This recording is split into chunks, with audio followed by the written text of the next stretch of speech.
You are listening to the We Hired a Sitter for This podcast. We hired a sitter for this. We have a roster of like 7 sitters. I hate authority, but I'm a mom. I'm an old man. I need orthopedic shoes. The laughs, the chuckles, the TMI. Some people might say, why would you have kids? The oceans are rising. The economy's collapsing. And they're not wrong. I'm Ross. And I'm Patrick. And we hired a sitter for this. Hello and welcome to the We Hired a Sitter for This podcast. This is a lo-fi episode. I am traveling today. I'm on the road. I don't have all my gear. And when I say traveling on the road, I mean I'm coming to you from my bedroom. I'm not doing great. I feel like shit. I'm lethargic. I'm achy. And I gotta just keep this simple today. I got my vaccines last week on Wednesday, flu and COVID, and then I did a bunch of stuff that wore me out for like the whole last week. So I'm recording this today late. Usually the podcast comes out at 5 in the morning, 6 in the morning. I can't remember what I have it set for.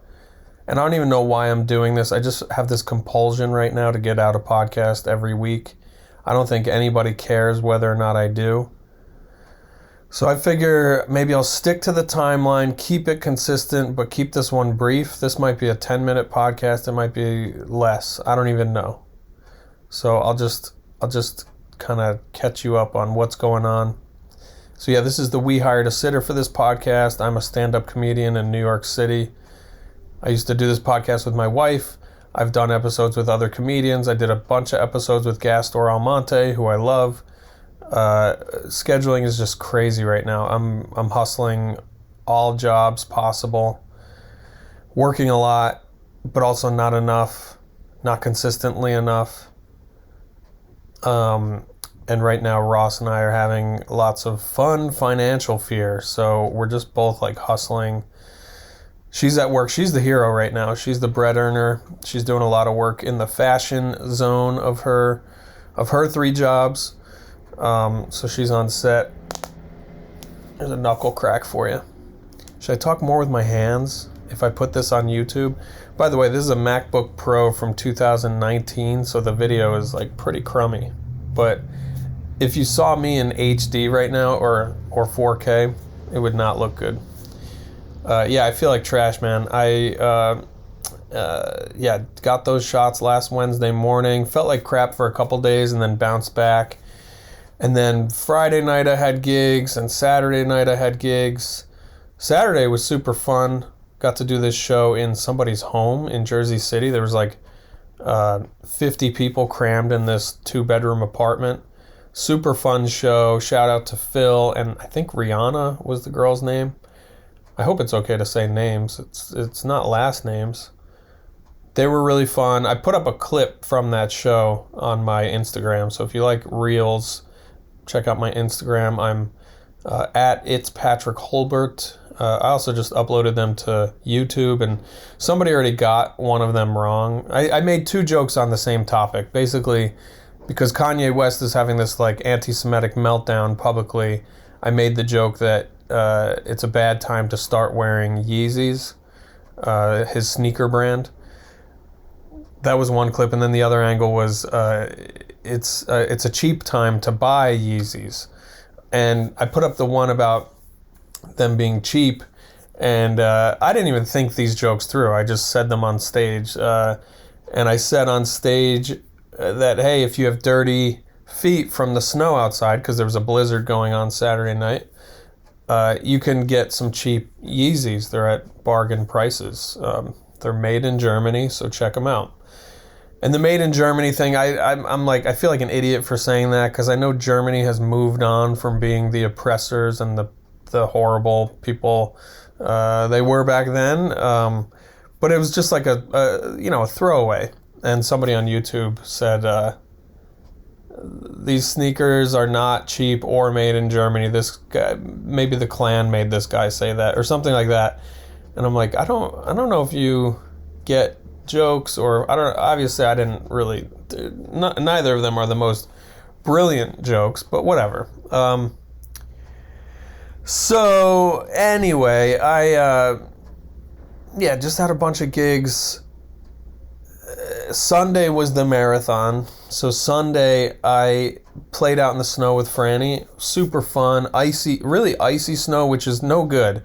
Growing up in upstate New York, if you're gonna go sleigh riding, yes, I say sleigh riding. Who says sledding? Who says sledding? Are you from a Robert Frost poem? Are you from what is his name? That painter paints all the Americana. I filmed a whole thing about his life. I gotta look it up. Let's do a Google challenge. If I do Americana painter, will he be the first result? No. Norman Rockwell. Yeah, if you say sledding, you grew up in a Norman Rockwell painting. If you say sleigh riding, you're just white trash, I guess. I don't know. We always said sleigh riding, and we went sleigh riding behind Ostrander Elementary School, and if it was icy, that sucked. It was like the worst, because obviously you want it to be a little heavier snow, because if it's too powdery, it's sort of slow, because powder's great for a mountain, but for a sleigh riding hill, you want to be able to go fast, you know? But icy's no good either. Maybe we like, because icy's just painful. But I've learned now, in an urban environment, you need icy snow. And I brought Franny over to the park over here, and the snow had this like thick layer of ice on the top. And I got a sled for her a couple years ago, and it was just fun. I could just like shove her down this like slight incline, and she went flying. It was really fun. And she like loved it. But it was a workout. Like I was doing legitimate like Rocky IV montage, like pulling her in the snow, like with a rope on the sled. I'm like jogging in snow boots and layers of clothes, and like I'm so out of shape. There were a couple moments where I'm like, I think I'm gonna have a heart attack and die in front of my kid and give her a formative experience that will turn her also into a stand-up comedian. But luckily I was fine, and we had a great time. And then we got home and we did what I like to call a hot swap. Well, it wasn't a hot swap because Ross didn't take over, but we had to do a quick changeover where we had a quick lunch and snack, and Ross bought us tickets to the Whitney, because the Whitney Museum does free second Sundays, I guess it's called. So we got some tickets to go to the Whitney Art Museum for Fran and I. And we regrouped and just like hustled out the door to go to that. And I drove into the city for that. And man, when a museum does a free event, even if it's Super Bowl Sunday, it is packed. I mean, this place was packed. Thousands and thousands of people in these galleries, which are amazing. I have not been to this new location. I possibly have never been to the original Whitney either. It's really cool. And I would like to make more of an effort to digest the culture that is available to me here in New York City. It was super cool. And Franny like had to be convinced several times that this is cool. Just keep checking it out. Maybe things will catch your eye. And because I think she was tired. You know, we had quite the morning, and there were some rooms we would like get out of the stairs and she'd be like, no, I don't want to go in there. It's boring. And then like, because of whatever the first painting is she saw, it didn't appeal to her. But the further in we went, there were all these like amazing things that just like blew both our minds. And it was really fun kind of chasing her around. There was a bunch of times where she'd be like, Dada, come here, Dada, come here. And she's always going like beckoning me. And it was really cute to see her enthusiastic about what all is available in a place like that. But it was super tiring, and I think we stayed for 2.5 hours, and then we were both really hungry. So steps away was a Shake Shack, and I was like, you know what? I'm hungry. Let's eat some junk food. And I'm pretty sure I ate something that made me sick there, because we had Shake Shack, and then probably later that night I started feeling weird, and all day Monday I felt weird. Yesterday was really challenging. Yesterday was Tuesday. And so now I'm here complaining about how come I feel bad when I eat junk food. I've been feeling pretty rough. I luckily I'm not craving junk food, and I've been on a real junk food tear these last several weeks. I've been proudly telling Gas Store on the podcast through I think it was in the summer and fall, how I was, or spring and summer, how I was gonna get done with the junk food stuff and move on with my life, and that stuck for a little while, but then it has since gone away, and it's been a pretty disgusting relapse, and I'm being hard on myself because I just don't feel good because of it. So anyway, now that I'm sick, I'm like feeling my body not want that stuff. Like I'm not craving chocolate in this moment at least. So I'm like, all right, maybe I can ride this wave and use this as a clean slate.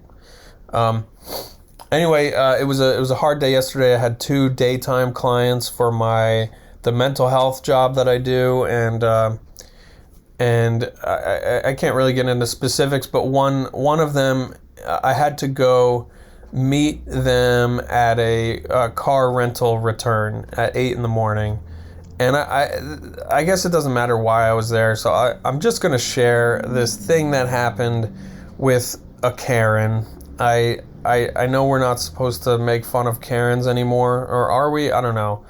This person deserves to be criticized, so I'm going to use this space for that. So I go to the car rental return, a place I've used for my own rentals. I city bike there just to meet this person, and I get there at 7:50, and it's not open yet, so I'm observing, and I see other people doing what I've done in the past, which is you pull up and you wait your turn to return the car. This is in New York City, by the way. It's not an airport rental return. It's not a big, massive driveway. It's like a little tiny driveway with a gate. It's in Greenpoint, Brooklyn. I have not had a pleasant time there myself, honestly. So anyway, I get there. I'm waiting for my client, and he doesn't arrive at 8, so I'm like, all right, I'll just go in and sit. And I sit down, and when I walk in, there's already a disgruntled customer who just cannot believe that the minivan he reserved is not there. And she explains, well, we're waiting for somebody to drop off a minivan. It's due back at 8, so you should be in your van soon. But if you want a different car, I've got these other options. These are also other large vehicle options we have. This guy is so rude, and he's just like a blue collar older guy. And this girl, I've met this girl before. Tall girl, glasses, nice, always nice. But I've been frustrated by her, I'm sure, or that location, I don't know. But the point is, this guy's just being kind of mean to her and condescending. I think because he's this big dude and she's this little woman. So I'm I feel for her, but I'm just working on my computer now. And then somebody comes in to return a car, and then somebody comes in to join the line, and the queue starts growing.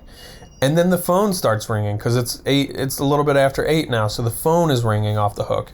And she repeatedly picks up the phone and says, I need a few moments. I'm going to put you on a brief hold. Please hold. And she puts the phone down. She does that a few times, and the phones, when they're on hold, just keep ringing, or more people are calling. I don't know. So now I've got the sound of phones ringing, people complaining, her delaying and trying to manage all these personalities, and more people are coming in. So now there's 4 or 5 people sort of milling around, and I had already, by the way, at this point, I already communicated to her, I'm just waiting for somebody else. I don't need any help, which felt good. It felt good to be a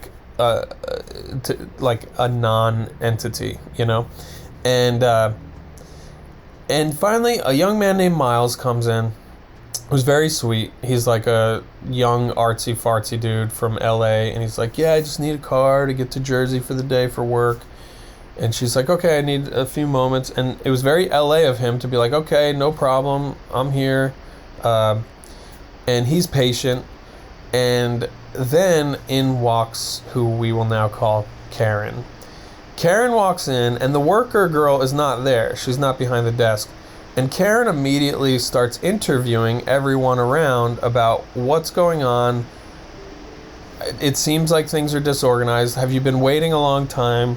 Where do you have to go today? Because I have to go somewhere else. and she's meddling. She's meddling from the get-go.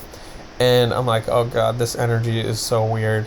And worker girl comes back to the desk, and Karen basically cuts the line. She gets right up on the counter in front of Miles, who's been waiting, and she says, hey, so I called twice yesterday to make sure my car would be ready by now, and I called this morning to make sure my car would be ready by now, and you put me on hold.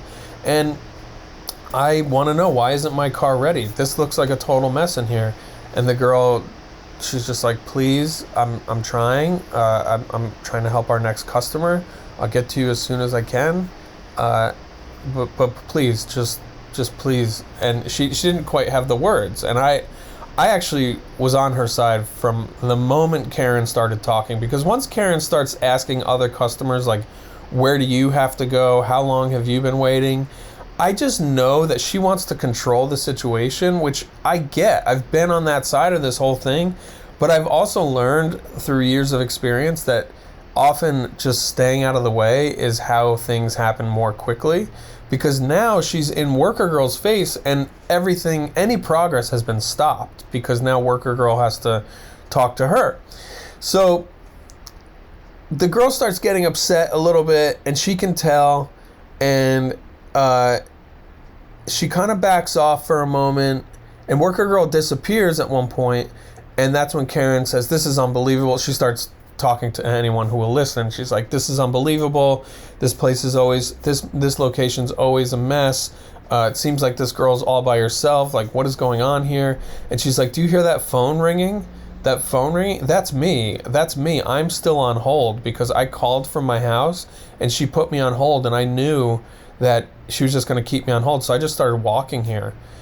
So the cacophonous sound of this never-ending phone ringing filling the whole shop is this lady who knows she's not going to get an answer, and then arrives at the store to see nobody's behind the desk to even answer the phone.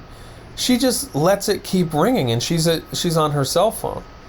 I thought this was the most psychotic thing I've ever heard. I could not believe that she was admitting to us that the phone that's ringing that we can all hear in this moment is her on hold. I thought that was sadistic and psychotic and twisted. And I almost said so, but of course I feel like shit, so I'm trying to conserve my energy. And I've also decided, Karen should just stay out of it.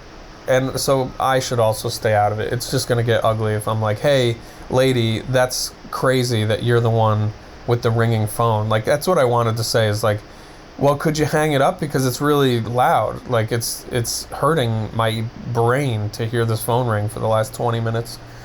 So anyway, worker girl comes back in. Karen does not admit to her that it's her phone call.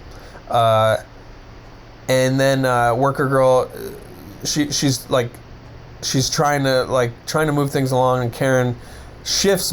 She could tell worker girl's upset, so she shifts her tactic, which was at first was like basically a personal attack of like, why aren't you helping me faster?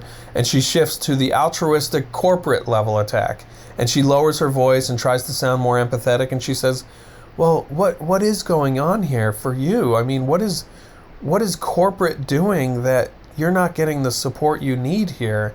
And that's when worker girl just loses it. She starts crying. She starts what is that type of breathing called? She's basically having she's having a panic attack. She's like breathing. She's making this high pitched like wheezy cry, and it's horrible. I mean, it was so upsetting that this woman, because she's trying to comfort her at this point, but it's not coming across as comforting because she's not a comforting person. She is a person who wants what she wants as quickly as she can get it, and she actually doesn't care. And everyone can tell, and this poor girl, so finally worker girl says, I just can't right now. 3 people called out on me. I'm by myself. I'm doing the best I can. If you could be patient, that would help me so much. And it was just so upsetting, and it was just like people were really falling apart. It was pure chaos, and it just made me resent that lady so much, the Karen lady, and it did make me resent Enterprise, of course. Like, it's such a bummer that this is what these places are like, But that's like, I don't know, it's like such an example of like capitalism and app-based whatever. Like everybody wants the cheap rental cars, and I do too. But then when we show up and we're getting less than ideal service, we're like, I thought I was gonna get 5-star treatment. I thought this was the Four Seasons. You know, it's like, no, you paid, $20 a day for some rental car that you didn't even rent on the Enterprise site. It's probably a Hotwire rental, whatever. I just felt horrible for this girl. I felt worse when I left. I did see my client. I can't talk about that, but I'm tired, but I'm podcasting. I'm staying in touch. I've got a big gig in Scarsdale tonight, opening for Alice Chan, very funny stand-up comic and internet personality. And then, it's Valentine's weekend. I think we're gonna go hide away in a New England state with our family. Anyway, I gotta go. Love you. Bye.